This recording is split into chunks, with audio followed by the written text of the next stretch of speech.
Hermanos, vamos a buscar nuestra Biblia.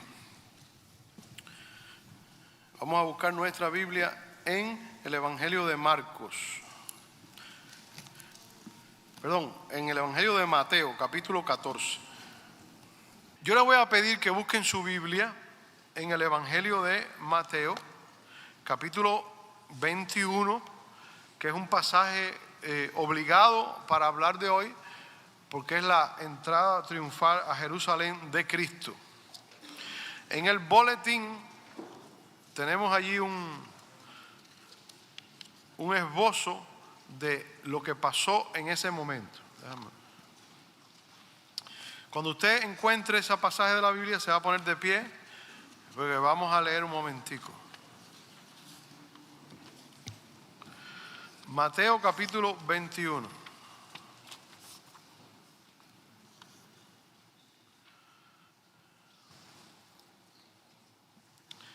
Si tiene la versión Reina Valera del 60, puede leer junto con nosotros.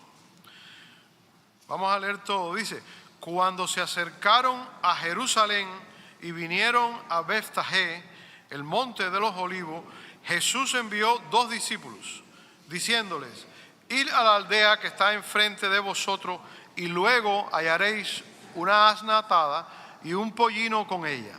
Desatadla y traémelos. Y si alguien os dijere algo, decid: el Señor los necesita, y luego los enviará.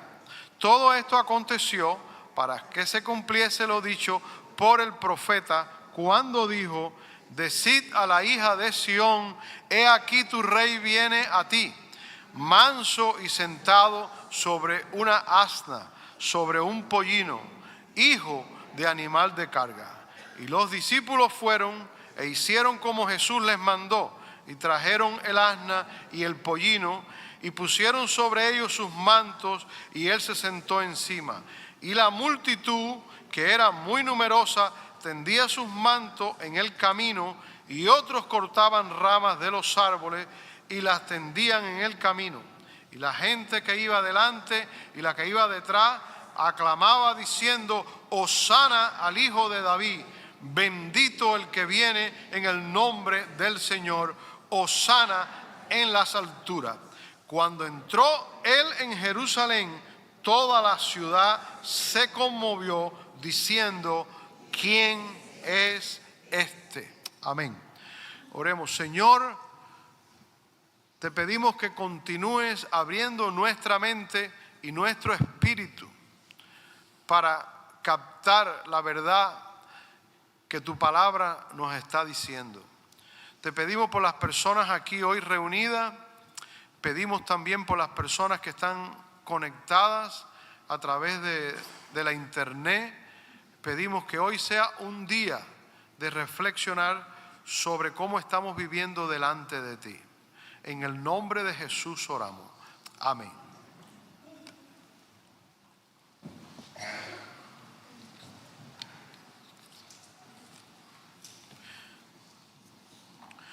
Hermano, vamos a imaginarnos lo que acabamos de leer hace un momentico.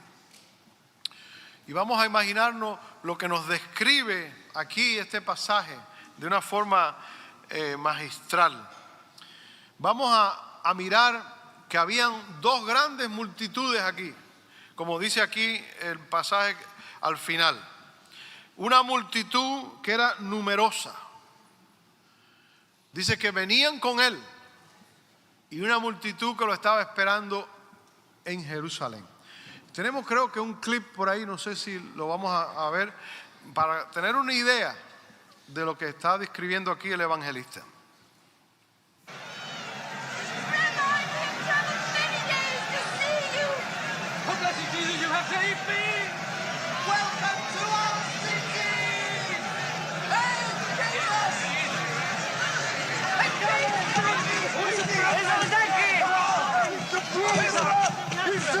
He raised Lazarus from the dead.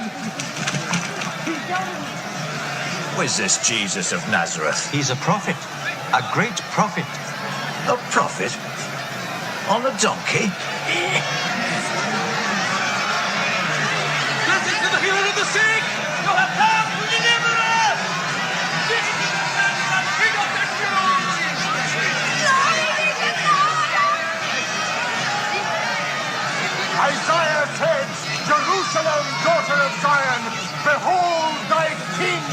up unto thee, humble and meek. Son unto the Lord, Son of David. Master, you are the hope of Israel. You are our prophet and our Savior.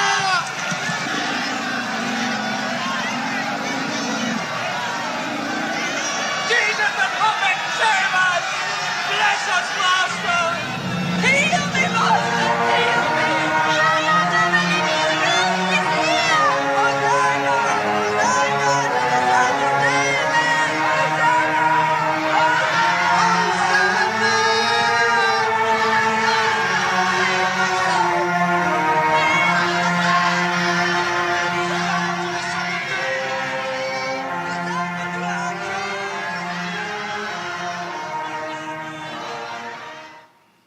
Bueno, esto nos da más o menos una idea de lo que estamos leyendo aquí. Y la razón que traigo eso es porque yo estoy convencido que las imágenes captan más la atención nuestra que cuando estamos leyendo.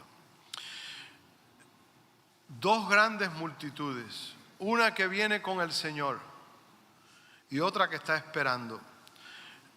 Para tener una idea de lo que estamos hablando, según algunos cálculos, en este trasfondo histórico, en esta semana, todavía hoy está ocurriendo, se está celebrando la Pascua, que es la fecha más importante del pueblo judío. Es decir, la fiesta más grande del pueblo judío es la Pascua, que comienza días antes de preparación. Ahora, aquí tenemos personas que están viniendo de todas partes del Imperio Romano a celebrar la Pascua. Los judíos están esparcidos por todo el Imperio Romano y vienen religiosamente todos los años a Jerusalén para celebrar la Pascua.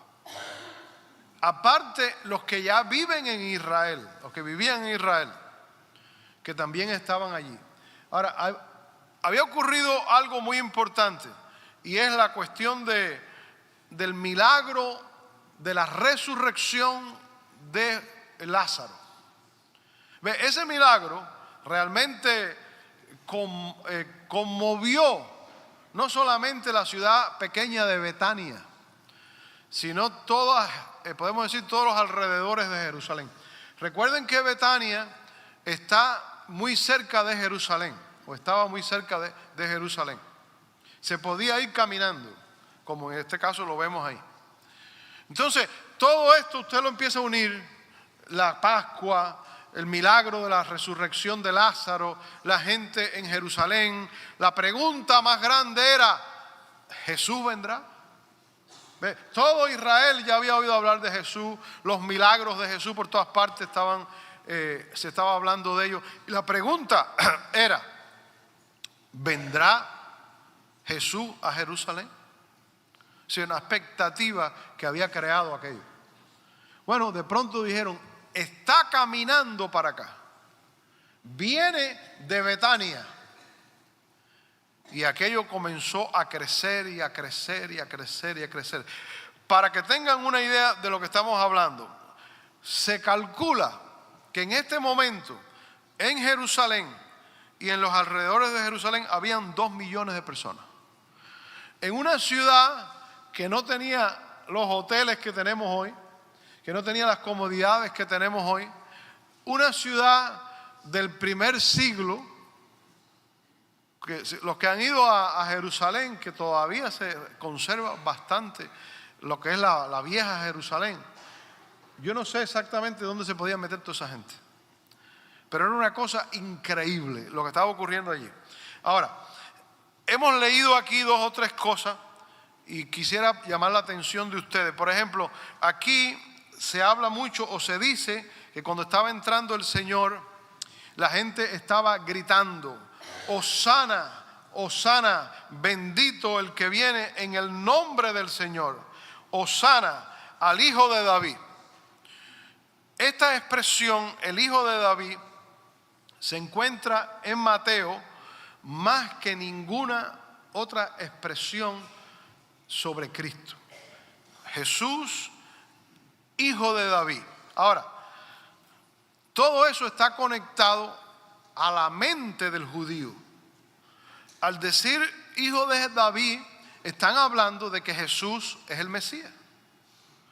Porque el Mesías tenía que ser descendiente de David. Entonces, esa proclamación que es hijo de David, ellos están diciendo Jesús es el Mesías. Quizá uno no se da cuenta de eso, leído así. Pero cuando usted sabe el trasfondo profético que el pueblo de Israel tenía, usted entiende cuál es la razón y cuál es el significado. Ahora, el Evangelio de Mateo, sobre todo el Evangelio de Mateo, fue escrito con el propósito específico de presentar a Jesús como el Mesías.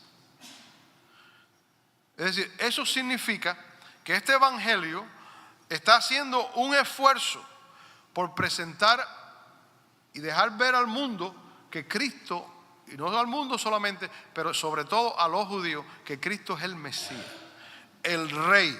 Por ejemplo, en el Evangelio de Mateo vemos que los magos vinieron buscando ¿a quién?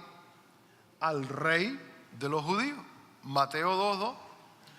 Según Mateo dice que los magos del oriente, los sabios del oriente, cuando Cristo nació, vienen buscando a el Rey de los judíos. Ante Pilato, Jesús aceptó el título del Rey de los judíos. Mateo 27:11. En la cruz de Cristo se pone un letrero atrás que dice: este es el Rey de los judíos. Y en Mateo también 18, Jesús dice que tiene toda autoridad. Entonces, todo esto, cuando usted lo mira con el propósito, todos los evangelios, todos los libros de la Biblia tienen un propósito. El propósito de Mateo es presentar a Cristo como el Mesías. Y usted lee la genealogía famosa de Mateo, es decir, la descendencia de Cristo, de donde Cristo viene, para probar que Jesús viene precisamente de David. Ahora, Mateo organiza su evangelio en 5 grandes discursos de Cristo. Todo el evangelio de Mateo está organizado alrededor de 5 discursos. Número 1, el Sermón del Monte, que es el más conocido. Mateo 5 y Mateo 7. Del 5 al 7. Después tenemos la comisión de los apóstoles, que es el capítulo 10, donde él allí habla y les dice lo que tienen que hacer. Después vienen en el 13 las parábolas del reino, que son varios parábolas. Después viene la semejanza del creyente con un niño, el capítulo 18. Y después el discurso sobre los días finales, que toma desde el capítulo 24 hasta el capítulo 25. Es decir, la mayoría del libro de Mateo está organizado alrededor de esos grandes discursos de Cristo. Y las personas que escriben un libro saben lo importante de hacer lo que se llama un bosquejo, un outline. Cuando usted va a escribir un libro, antes de empezar a escribir el libro, usted tiene que escribir un bosquejo. Voy a hablar de esto primero, después voy a hablar de esto, después voy a hablar de esto, y después voy a hablar de esto. Y entonces usted va metiendo información en cada punto de ese bosquejo. Cada uno de esos puntos son capítulos. Y le voy a decir, a veces va a ocurrir que usted va a poner información en el capítulo 7 y no ha empezado por el capítulo 1. No importa. El asunto es poner información. Eso, si usted quiere escribir su biografía, es igual. Usted escriba su biografía. Todo el mundo debería escribir su biografía. Y haga un bosquejo de su biografía. La primera parte, la segunda, cosas que usted hizo en su vida, decisiones, etcétera, etcétera. Divida y usted verá que le es más fácil.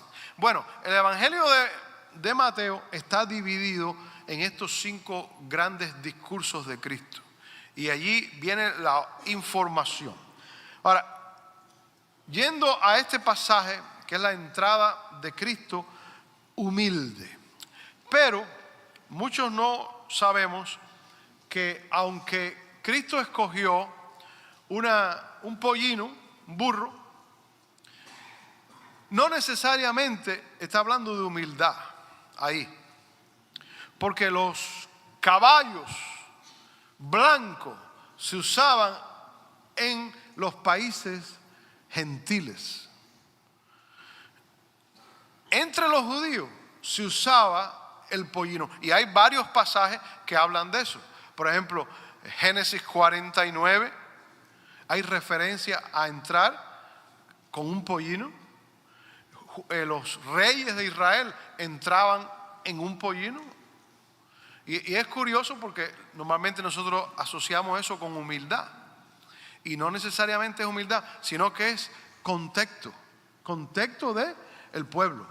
Es decir, que ellos estaban acostumbrados a ver la gente grande entrar en un pollino. Ahora, hay una cosa interesante que la mayoría de los pintores no han tomado cuidado. Ve, aquí tenemos, por ejemplo, yo voy a pedirle que si pueden seguir pasando los slides, porque están un poquito atrasados ya. Keep going. Ok, déjenlo ahí. Los slides, las fotos, las pinturas, nos presentan a nosotros siempre a Cristo entrando ¿sobre qué? Sobre un pollino. Pero ustedes se han fijado que nadie presenta la madre del pollino. Sin embargo, cuando usted lee la Biblia, usted se da cuenta de que el Señor mandó a buscar al pollino. No solamente el pollino.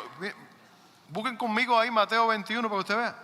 Dice, verso 2, 21:2, diciéndole, ir a la aldea que está enfrente de vosotros y luego hallaréis a una asna atada, que es la madre, y un pollino con ella. Desatadla, la asna, y traédmelos, los dos, la mamá y el burrito. Y si usted ha ido al campo y tiene idea de cómo trabajan los animales, cómo viven los animales, no sé cuántos de ustedes han visto una yegua con un potrico. Pero donde quiera que va esa yegua, va el potrico. Aunque sea un viaje de 20 kilómetros, de 40 kilómetros, el potrico va atrás. Eso es así. Y viceversa. Ya el potrico está más grande, la yegua va atrás del potrico. Y aquí estaba pasando igual. Es decir, la entrada triunfal no solamente fue de Cristo arriba de un pollino, fue de Cristo arriba de un pollino con la madre del pollino al lado. Ahora, da la impresión cuando usted lee que pusieron los mantos, miren aquí en el versículo 7, dice, y trajeron el asna y el pollino y pusieron sobre ellos, sobre los dos, sus mantos. Y él se sentó encima. Yo deduzco que se sentó un rato sobre el pollino y otro rato sobre la madre del pollino. Es lo que yo deduzco. Porque no se puede sentar sobre los dos a la misma vez. Digo yo, no sé. Entonces yo calculo que quizá el viaje era un poquito fuerte para el pollino solo. Y por un rato él se sentó sobre el lomo de la madre y después sobre el lomo de... Algunos aquí son pintores, no sé si ustedes saben eso, tenemos aquí grandes pintores. ¿Dónde están los pintores? A ver, que yo estoy hablando con ellos aquí para que nos ayuden en algo. Pero cuando vayan a pintar esta escena, pongan a la madre al lado del pollino, porque la Biblia lo describe así, que estaba entrando junto con el pollino. Ahora, ¿qué está pasando aquí? Si usted va al libro de Zacarías, capítulo 9, o sea, al final del Antiguo Testamento, usted va a encontrar allí la referencia precisamente que esta gente está haciendo. Zacarías 9. Mateo está citando precisamente este pasaje. Dice, alégrate mucho, hija de Sión. Ustedes saben que Sión es otro nombre para ¿quién? Para Jerusalén. Jerusalén y Sión son lo mismo. Entonces, hija de Sión significa las personas de Jerusalén. Alégrate mucho, hija de Sión, da voces de júbilo, hija de Jerusalén. He aquí, ¿qué cosa dice? Tu rey vendrá a ti, justo y salvador, humilde. ¿Qué cosa? Cabalgando sobre un asno, sobre un pollino, hijo de asna. Entonces, ¿qué está pasando aquí? Que 400 años atrás, Zacarías había dicho que el Mesías iba a entrar en Jerusalén montado sobre un burro. Y el evangelista Mateo está precisamente citando a Zacarías y está diciendo lo que ocurrió aquí, la entrada de Cristo a Jerusalén montado en un burro, es lo que Zacarías había profetizado. En otras palabras, estamos frente al Mesías. Zacarías dijo que vendría el rey, que es otra palabra para Mesías, montado en un burro. Y el pueblo lo está recibiendo con todas estas cosas que nosotros estamos hablando aquí, con toda esta gritería, como estaba recibiendo a alguien importante. Ahora, lo curioso es, cuando usted va a la entrada aquí del rey, que dice que cogían los mantos y las ramas de palmera, era una costumbre hacer esto para los reyes y las personas importantes. Por ejemplo, en Segunda de Reyes 9:13, cuando fue coronado el rey Jehú, Judas Macabeo, al entrar en Jerusalén, en los libros apócrifos, también nos habla precisamente de eso. Judas Macabeo, entre el Antiguo y el Nuevo Testamento, ahí hubo una familia que se llamaba Macabeo, y hubo una rebelión contra los romanos, y esas personas tuvieron victorias bastante contra los romanos. Ellos inventaron una cosa que después se conoció como la guerra de guerrilla aquí en las Américas. Pero los macabeos inventaron la guerra de guerrilla en aquel tiempo, que se le aparecían a los escuadrones y a las legiones romanas, de pronto se le tiraban y obtuvieron varias victorias contra el imperio romano, que era lo más grande que existía en ese momento. Entonces esa familia se hizo famosa, y existen dos libros que la Biblia no los tiene, nunca los tuvo.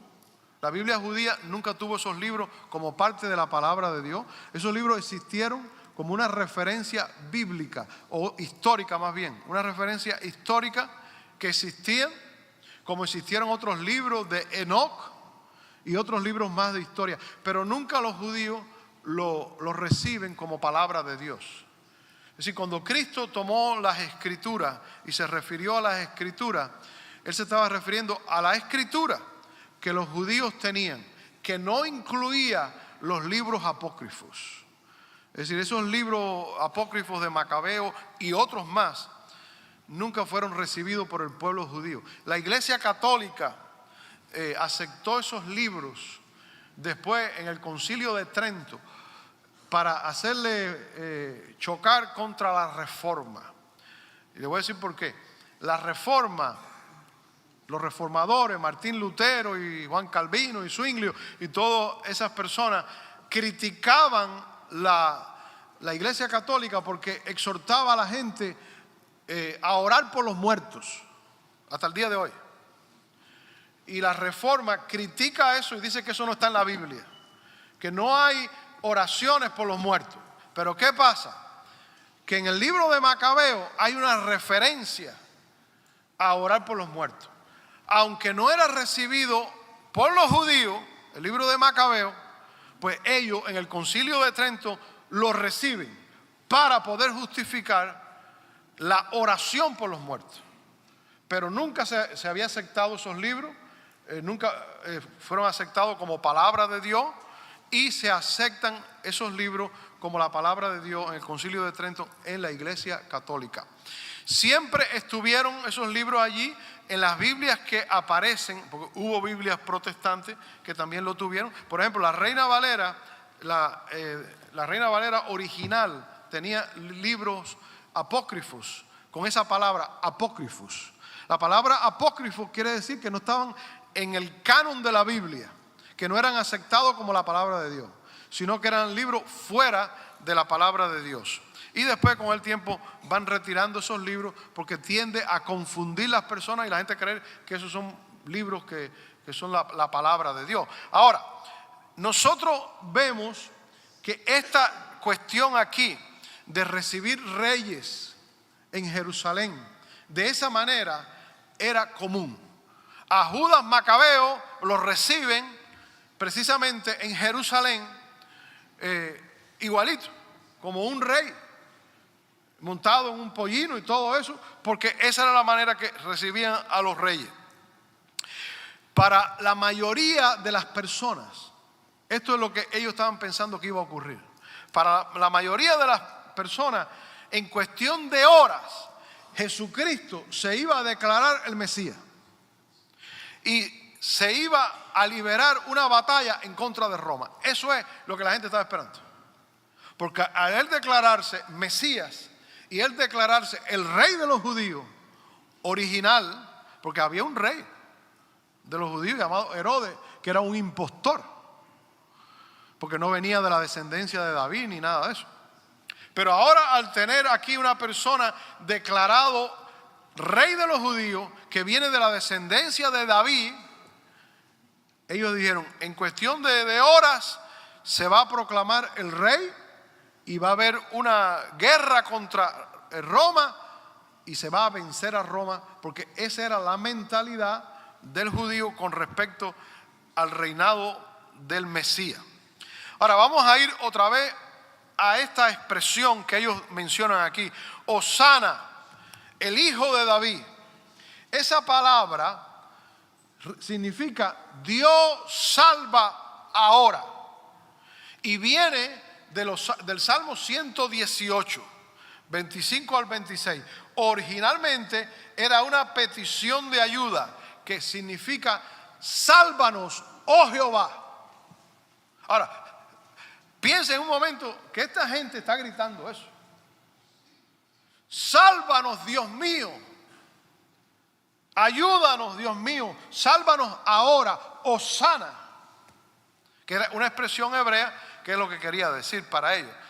Eso, por supuesto, ofende grandemente a los líderes religiosos de Jerusalén, que ellos no habían aceptado a Jesús como el Mesías, que en definitiva ellos estaban pensando cómo deshacerse del Mesías. Ahora, tenemos que aclarar algo muy importante aquí.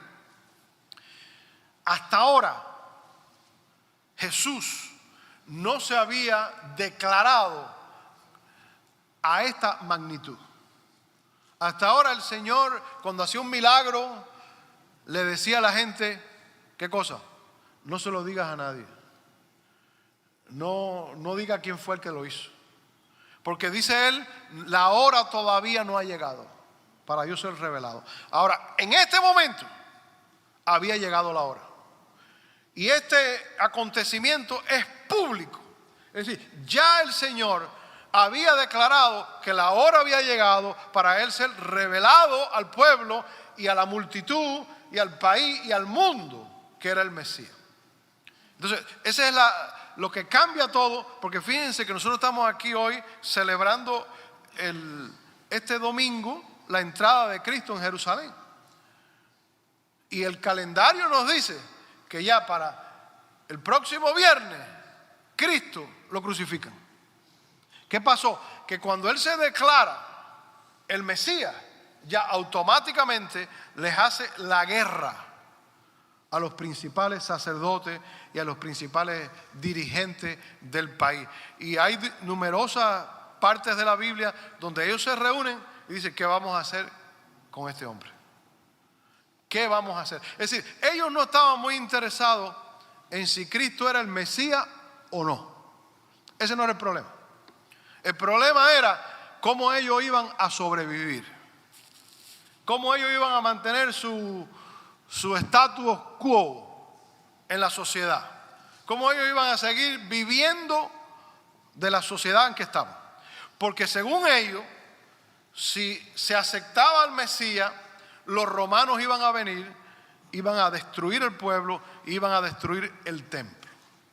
Y ellos, por supuesto, pasarían a no ser dirigentes del pueblo. Y yo voy a decir, más o menos, esa es la filosofía de las dictaduras. Todas las dictaduras en el mundo que han existido y que existen, lo que están interesados no es si tienen la razón o no tienen la razón. Ese no es el problema. Lo que ellos están interesados es en que tenemos que permanecer aquí, porque aquí es que nosotros podemos vivir y vivir bien. Entonces no nos importa si es comunismo, si es fascismo, si es lo que sea. El asunto es cómo mantenernos en el poder. Y donde quiera que llegue esta idea y esta forma de pensar, pues las personas se apropian de un país porque están pensando en sus bienes, en yo, en qué pasa si aquí ahora viene un Mesías. Ustedes se acuerdan de Herodes cuando nació Cristo. Dice, bueno, enséñeme dónde está para que yo también vaya y le adore. Seguro, adore, para yo matar al muchacho ese, porque ese muchacho, si es el Mesías, me va a quitar el trono. Y esa es la mentalidad: yo primero, yo después y yo siempre. Y todas estas cuestiones políticas es lo mismo. Ahora, escuche bien eso no tiene que ver solamente con los políticos, eso tiene que ver con nosotros también. Va a haber momentos en su vida que usted tiene que decidir, primero la verdad o primero el bienestar suyo. Es decir, el cristianismo nos llama a nosotros a hacer decisiones. Lo más prudente, lo más honrado sería, ¿qué cosa? Que ellos dijeran, bueno, vamos a analizar a ver si es verdad que este es el Mesías. Vamos a ver si proféticamente se ajusta al Mesías que la Biblia presenta. Eso sería lo más honrado. Pero esa no era la mentalidad de esta gente. No nos importa si es el Mesías o no.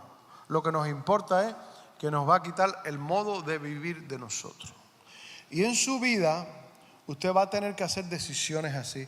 Mire, donde quiera que usted esté trabajando, no importa. Puede estar trabajando en una fábrica, en una escuela, en un hospital. Usted va a ser tentado a hacer cosas inapropiadas, a quedarse con dinero que no le pertenece a usted, por ejemplo, a decir cosas que no está supuesta a decir para usted tener ganancia. Entonces usted tiene que estar seguro de que usted va a perseguir la verdad. Y a veces la verdad cuesta. Vivir la verdad, decir la verdad, cuesta. Y cuesta muchas veces que va a alterar la manera de usted vivir. Y va a afectarle incluso económicamente. Y eso va a ocurrir en muchas personas. Es decir, que esto no es solamente del tiempo de Cristo y del tiempo de estos dirigentes, eso también tiene que ver con nosotros hoy. Nosotros también tenemos que hacer esa decisión y decir, bueno, yo sé que me va a costar quizá que yo gane menos dinero, me va a costar incluso una amistad, porque a veces la verdad, cuando usted la dice, puede ofender a alguien y le va a costar una amistad. Pero el no decirla significa que usted es cómplice de una mentira y de algo malo. Entonces, imagínese usted lo que estamos hablando aquí, ¿no? Por ejemplo, de pronto un ser amado suyo le dice que mató a alguien, ¿verdad? O hizo algo contra alguien que le costó la vida. Es una posición difícil, ¿verdad? Porque el usted no decir nada, ¿sabe qué va a costar? Que la persona siga sufriendo, porque esa persona puede seguir matando gente. Eso es como las violaciones de los niños. Es decir, hay una violación de un niño y hay que hablar. ¿Sabe por qué?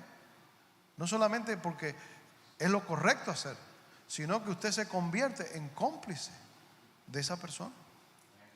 Y le voy a decir algo, a veces es un trago amargo, porque a veces es familiar nuestro, que queremos. Pero por la dignidad y por la verdad y por ese niño, hay que hablar. No podemos esconder eso. Tenemos que declarar eso. Hace poco una persona, hace unos años, dentro de una iglesia, un pastor se enfrentó con eso. Vino una persona y le dijo, mira, yo he tenido relaciones sexuales con una muchacha menor, que es hija de mi esposa. Yo creo que esa es la noticia más terrible que un pastor pueda recibir. Y él le dijo, bueno, ¿estás preparado para ir a la policía? Digo, no. Digo, pues mira, tienes que ir. Y si tú no vas, tengo que ir yo. Ahora, yo le voy a decir algo a usted. En cuestión de legal. Si a usted alguien le dice algo, usted sabe de la violación de un niño y usted no lo reporta, y después se sabe, y usted aparece como que usted lo sabía, usted, de acuerdo a la ley de la Florida, usted es cómplice. Y posiblemente de todos los estados de la nación. Si esto es un tema que no nos gusta tocarlo, pero son temas muy importantes para hablar. Que tenemos que estar claros con eso. Ahora, en la vida, no siempre decir la verdad es fácil. En la vida no siempre decir la verdad nos va a ser muy placentero. Es decir, nadie ha dicho que decir la verdad es placentero. Y en el caso de esta gente, el no aceptar a Cristo, aunque hubiera señales, aunque hubieran razones bíblicas, proféticas y todas esas cosas, no les va a costar a ellos, y están pensando en el gasto. ¿Qué nos va a costar a nosotros recibir a Cristo? ¿Qué nos va a costar a nosotros? Bueno, nos va a costar el estatus social. Ya no vamos a ser los dirigentes. Pero ve, el cristiano tiene que decir, un momentico, nos va a costar, pero voy a ser fiel a Dios. Y yo sé que no todo el mundo tiene esa madurez espiritual. Pero como cristianos tenemos que pedirle a Dios que nos dé esa madurez espiritual, porque estamos llamados a eso. La otra expresión que vemos aquí que se usa es sobre hijo de David.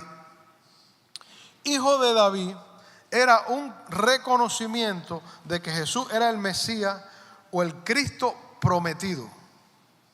Es decir, esta expresión estaba dándole a Cristo la autoridad de ser el Mesías.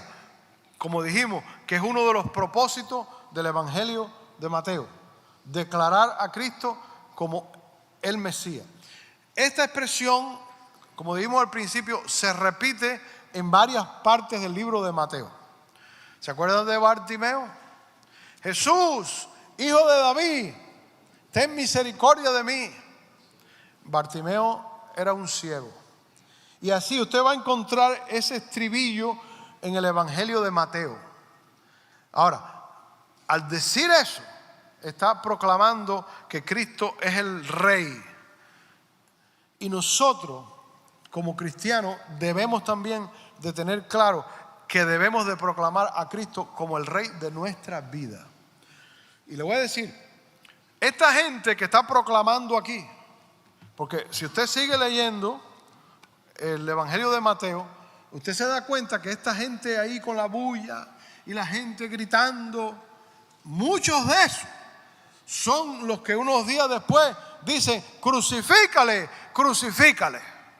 Entonces usted dice, bueno, ¿y cómo es posible que esta gente están emocionados diciendo que Cristo es el Mesías, que Jesús es el Mesías, y ahora allí al pie de la cruz están diciendo que le crucifiquen, o allí en el juicio que le hicieron? ¿Sabe por qué? Porque hay cosas que son emocionales, que no son por convicción. Hay cosas que son emocionales. La gente hace decisiones emocionales. Dentro de la iglesia hay gente que dice que recibe a Cristo, pero lo hace emocionalmente. No lo hace de una manera de convicción. Es emocional. De pronto oyen una historia, de pronto oyen una canción, se emocionan y dicen, yo también quiero seguir a Cristo. Hasta que viene un problema. Entonces ya no quiero seguir a Cristo. Entonces esta gente, lo que nosotros nos damos cuenta es que toda esta bulla que había aquí era emocional. Porque la gente que tenía convicción que era el Mesías no iban a gritar, crucifícale. Aunque fueron, podemos decir, empujados por los dirigentes para gritar aquello. Y nosotros tenemos que mirar nuestra vida. Si nosotros tenemos una conexión con Cristo emocional o es una decisión de convicción. Sí, usted puede tener una conexión emocional. Ve, hay gente que viene a la iglesia para sentirse bien. Y yo he oído personas hablando de eso. Yo voy a la iglesia para sentirme bien. Bueno, usted no viene a la iglesia para sentirse bien. Es más, usted tiene que venir a la iglesia aunque usted se sienta mal. Entonces hay muchas personas que son dirigidas por la emoción. Si yo me siento bien hoy, voy a la iglesia. O como aquel muchacho que le dice a la mamá y al papá, mamá, no tengo deseo de ir a la iglesia. Le dice a la mamá. Y la mamá le dice, no, yo te entiendo. Yo sé lo que es eso, no tener deseo de ir a la iglesia. Y entonces dice, entonces no voy. Y dice, no, tienes que ir, aunque no tengas deseo. Porque uno en la vida no hace las cosas cuando tiene deseo. Usted hace las cosas que, aunque usted no tenga deseo de hacerlas. Eso se llama responsabilidad. Ve, usted no tiene deseo de pagar los taxis, ¿verdad? Yo no tengo ningún deseo de pagar ahora que vienen los taxis aquí. Usted no tiene deseo, pero usted tiene que pagar los taxis, ¿no? Entonces la vida no estriba solamente en yo hacer las cosas que yo quiero hacer. Uno tiene que hacer las cosas que debo de hacer, que son responsabilidad. Y vivimos una sociedad que es dirigida por la emoción. Usted habla con cualquier persona, sobre todo joven, de 40 años para acá. No todos los jóvenes, pero digo, estoy hablando a nivel de sociedad. Y ellos no están muy interesados en la verdad. Es más, hoy cuando se habla de la apologética, de hablar de Cristo, la gente no está interesado en si es verdad que Jesús es el Mesías. Ese no es el problema. ¿Sabe cuál es el problema? ¿Cuál es lo que ellos te preguntan? How you feel. ¿Cómo tú te sientes? Y hay un dicho en inglés que dice, if you feel good, do it. Si te sientes bien, hazlo. Ese es el motor que mueve a gran parte de la sociedad hoy. No es si es verdad o no, es si tú te sientes bien. Ve, usted con esa idea no va muy lejos. Porque hay cosas que usted no se siente bien. Y aunque no se sienta bien, tenemos que hacerla. Y tenemos que seguir lo que el Señor nos dijo. Esta gente fueron influenciados por una sociedad que los estaba poniendo delante. Bueno, hay que crucificar a Cristo. Oye, pero hacía 4 o 5 días yo dije que Jesús es el Mesías. y ahora voy a decir, hay que crucificar a Cristo. Es terrible, pero eso es cuando nos dejamos manejar por los medios de comunicación. Se aparece un tipo por allá que tiene 4 o 5 PhD y dice, yo no creo en Dios. Y todo el mundo va a ver eso. ¿Cómo a mí me van a decir que no creen en Dios si yo hablé con Dios esta mañana? ¿Cómo a mí me van a decir que Dios no existe? Porque Él tenga 4 o 5 títulos. Entonces, pero hay gente que son manejados porque aquella persona tiene estos títulos y tiene otros títulos. Entonces no hay convicción, no hay conversión, no hay nuevo nacimiento. Lo que hay son ideas. Entonces una persona así es movido muy fácilmente. Y usted tiene que tener cuidado que usted no, su relación con el Señor no depende de lo que dice el sabio aquel o aquel filósofo ni nada. Su relación con Dios depende de lo que Dios ha hecho en su vida y lo que Él significa para usted. Hosana, debemos de decirlo nosotros en nuestros corazones. Hosana, bendito el que viene en el nombre de nuestro Señor Jesucristo. Ahora, quiero terminar. ¿Qué significa para mí esto? Esta actitud del Señor que los conoce, porque el Señor conoce a la gente. Esta actitud del Señor, lo más terrible que hay en el mundo, es estar delante de alguien que le dice a usted que es una cosa y es otra. Eso es horrible, ¿verdad? Una persona que le está diciendo, este soy yo, este soy yo, este soy yo, y usted sabe que no es así, que es un mentiroso. Bueno, el Señor se enfrentó con eso varias veces. Por ejemplo, ¿ustedes recuerdan a Cristo lavándole los pies a Judas? Imagínense la escena. Cristo lavándole los pies a Judas. Capítulo 13 del libro de Juan. Cristo lo miró y Cristo sabía que aquel hombre lo iba a traicionar a él. Porque el corazón de Judas estaba lejos de Dios. Cristo entrando a Jerusalén, recibiendo toda esta algarabía y todo este honor, ¿verdad? Sabiendo que el corazón de ellos estaba lejos de Él. Ahora, nosotros tenemos que aprender, de cierta forma, a ser pacientes con la gente. Como el Señor lo fue. En esta actitud de que, aunque usted sabe que no está bien la cosa, que esa persona está diciendo cosas que no son verdad, quizás esa persona cambie. Quizás esa persona es transformada por el Señor y debemos de darle una oportunidad. Aunque ellos lo trataron a él como rey, el corazón de ellos estaba lejos de Dios. Y más tarde lo crucifican. Y por último, el Señor quiere ser el Mesías de nuestra vida. Hoy, no mañana. Cristo quiere ser el rey de su vida. Escuche bien, yo le exhorto a usted a no poner su mirada en nadie ni en nada. Ningún sistema político. Todos los sistemas políticos tienen problemas. Unos tienen más problemas que otros. Por ejemplo, el comunismo sabemos que no sirve, ¿verdad?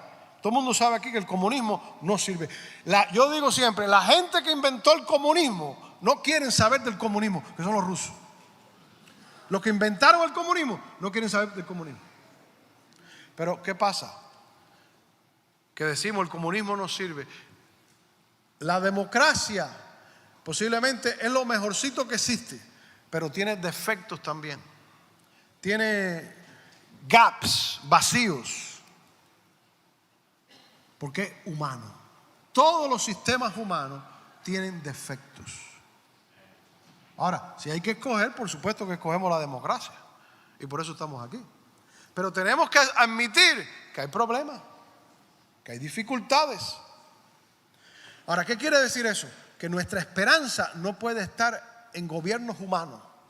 Nuestra esperanza tiene que estar en el Mesías, en Cristo, el Rey de Reyes y Señor de Señores.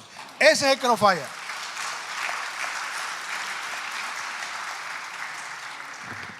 Vamos a cerrar nuestros ojos para terminar.